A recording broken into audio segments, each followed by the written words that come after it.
എല്ലാവർക്കും ശ്രീനാഥ് റെസിപ്പീസിലേക്ക് സ്വാഗതം. ഇന്ന് ഞങ്ങൾ വന്നിരിക്കുന്നത് മാവ് കുഴയ്ക്കാതെ പരത്താതെ ഉണ്ടാക്കാൻ പറ്റുന്ന ഒരു ഇൻസ്റ്റൻറ്റ് ചപ്പാത്തിയുടെ റെസിപ്പി ആയിട്ടാണ്.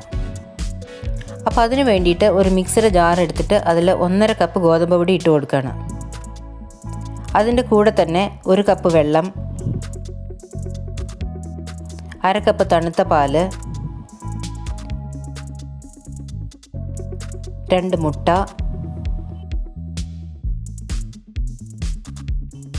2 ടീസ്പൂൺ പഞ്ചസാര, ആവശ്യത്തിന് ഉപ്പ്, 1/4 ടീസ്പൂൺ മഞ്ഞൾപ്പൊടി, അത് വേണമെന്നുണ്ടെങ്കിൽ ചേർത്താൽ മതി. പിന്നെ 1 ടേബിൾ സ്പൂൺ ഓയിൽ. ഇതൊക്കെ ചേർത്ത് മിക്സിയുടെ സ്പൂൺ കൊണ്ട് നന്നായി ഒന്ന് ഇളക്കി യോജിപ്പിക്കണം.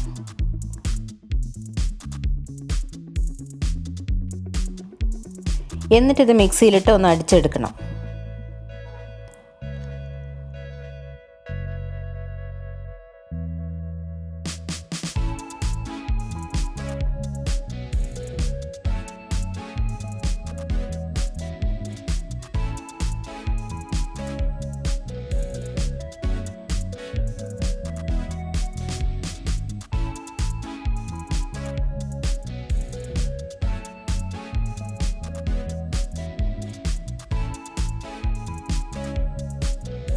ഇനി ഇതിലേക്ക് 1/2 കപ്പ് വെള്ളം കൂടി ചേർത്ത് നന്നായി ഇളക്കി യോജിപ്പിക്കണം.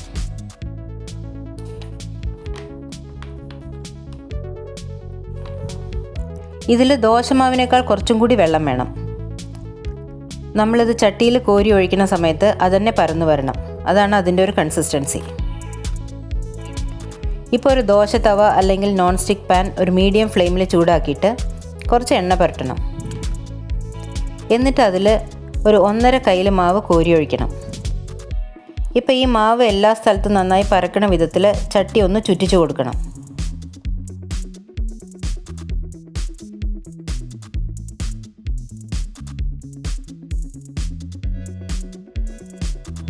ഇനി 1 മിനിറ്റ് കഴിഞ്ഞ് ഇത് മറിച്ചിടാം.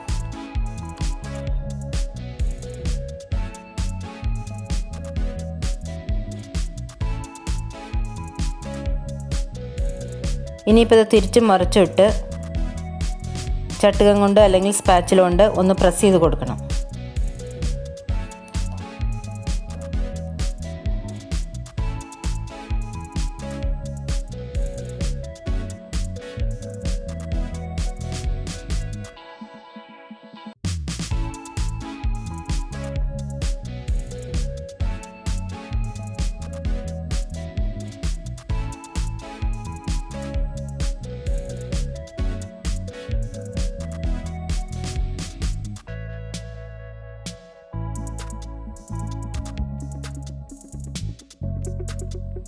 ഇതിൽ ചപ്പാത്തിയിൽ വരണ പോലെ അവിടെ ഓരോ ബ്രൗൺ കളർ വരുമ്പോൾ നമുക്കത് ചട്ടിയിൽ നിന്ന് പുറത്തെടുക്കാം.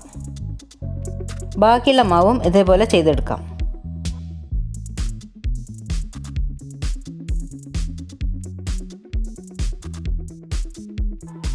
ഇപ്പം നമ്മളുടെ മുട്ട ചപ്പാത്തി റെഡിയായി കഴിഞ്ഞു. നമ്മൾ ചപ്പാത്തിയുടെ കൂടെ കഴിക്കുന്ന ഏത് സൈഡ് ഡിഷും ഇതിൻ്റെ കൂടെ നന്നാവും. ഇത് ചെയ്ത് നോക്കി നിങ്ങളുടെ അഭിപ്രായം ഞങ്ങളെ അറിയിക്കാൻ മറക്കരുത്. വേറെ ഒരു ഈസി റെസിപ്പി ആയിട്ട് നമുക്ക് വീണ്ടും കാണാം.